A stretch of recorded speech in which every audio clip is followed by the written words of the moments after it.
Ophis Deputy Commissioner Ribhoi District lyngba tnad election hakan riu tarik Kyllalyngkot hajar arpusan kelapan long ke district level function hakabaya day berka special summary revision and final publication jangka Electoral Roll nakabenta baroh santli ki Assembly Constituency jangka Ribhoi District kiba kynthup ïaka Mawhati Assembly Constituency Kendai Nongpoh Assembly Constituency Shipau Jirang Assembly Constituency katei Umsning Assembly Constituency but katei Umroi Assembly Constituency.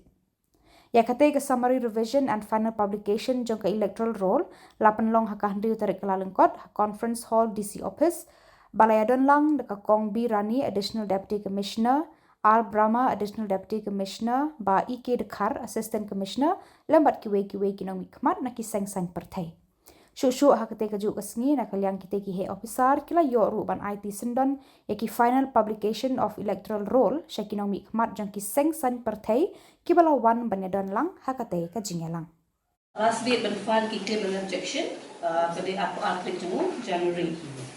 Kalau disposal ki table objection ande lang la aku south jemu January ke final publication jangka final roll kande ada ande ini itu publication yang draft electoral roll atau syarakat kita EJDC election di DC mengasih dan meeting di Pasar Polis Nampung cukup upaya kita kalau yang jadi tentang kata kita ini kalau yang jadi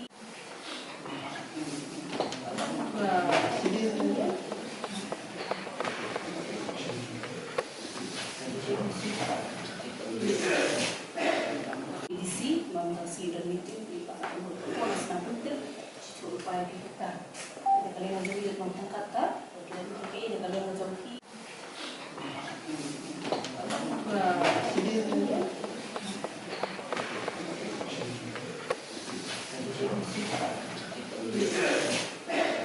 last date ben file ki table objection kade aku artik jemu January. Kalau disposal ki table objection ande lang la aku south jemu January ke final publication jangka final roll kande ada ande ini itu publication yang draft electoral roll atau syarakat kita EJDC election so that will go on under the final of objection from that what's up belum jangan R.Brahma Addl jangan cerita yang pokrasi